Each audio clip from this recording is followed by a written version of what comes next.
warahmatullahi wabarakatuh. Perkenalkan, nama saya Widyawati Supu dengan NIM 151423207. Saya dari kelas 1G jurusan Pendidikan Guru Sekolah Dasar. Tujuan saya membuat video ini untuk memenuhi tugas mata kuliah manajemen kelas oleh dosen pengampu Bapak Dr. Rustam Hussein SPD MPD. Baik, saya akan menjelaskan tentang materi kelompok 9 manajemen kelas yang tidak baik. Penyebab manajemen kelas yang tidak baik.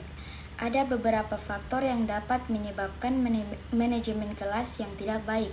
Salah satu penyebab utamanya adalah kurangnya pencapaian dan persiapan yang memadai ketika seorang pendidik tidak merencanakan dengan baik atau tidak mempersiapkan materi pelajaran, strategi pengajaran dan aturan kelas, maka kelas dapat menjadi tidak terstruktur dan sulit untuk dikelola.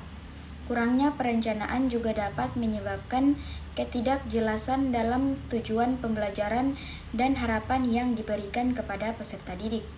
Selain itu, kurangnya konsisten dalam penerapan aturan dan disiplin juga dapat menjadi penyebab manajemen kelas yang buruk. Ketika aturan kelas tidak jelas, tidak konsisten, atau tidak ditegaskan dengan tegas, peserta didik mungkin menjadi bingung tentang harapan yang sebenarnya. Kurangnya disiplin juga dapat mengakibatkan gangguan dan perilaku yang tidak diinginkan dalam kelas. Kurangnya keterampilan komunikasi dan interaksi sosial dari pendidik juga dapat mempengaruhi manajemen kelas. Komunikasi yang buruk antara pendidik dan peserta didik, kurangnya penghargaan terhadap perspektif peserta didik, atau ketidakmampuan untuk mengelola konflik dengan baik dan menciptakan lingkungan kelas yang tidak harmonis. Hal ini dapat menghambat partisipasi dan keterlibatan peserta didik dalam pembelajaran. Selanjutnya, beban kerja, yaitu berlebihan atau kurangnya dukungan dari pihak sekolah juga dapat menyebabkan manajemen kelas yang tidak baik. Ketika seorang pendidik merasa terlalu banyak tugas, tekanan waktu, atau kurang mendapatkan dukungan dari pihak sekolah, mereka mungkin tidak dapat fokus sepenuhnya pada manajemen kelas yang efektif. Ini dapat mengganggu perencanaan, pengawasan, dan kualitas pengajar yang diberikan. Terakhir, kurangnya pemahaman tentang kebutuhan dan karakteristik individu peserta didik juga dapat menjadi penyebab manajemen kelas yang buruk. Setiap peserta didik memiliki gaya belajar, minat, dan kebutuhan yang berbeda. Ketidakpahaman atau ketidaktahuan tentang perbedaan ini dapat menghambat kemampuan pendidik untuk menyusun strategi pengajaran yang sesuai dan menciptakan lingkungan belajar yang inklusif.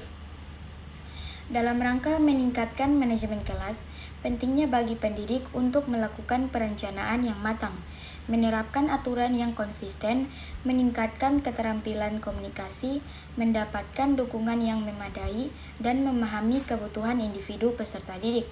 Dengan memperhatikan faktor-faktor ini, pendidik dapat menciptakan lingkungan kelas yang kondusif bagi pembelajaran dan perkembangan peserta didik.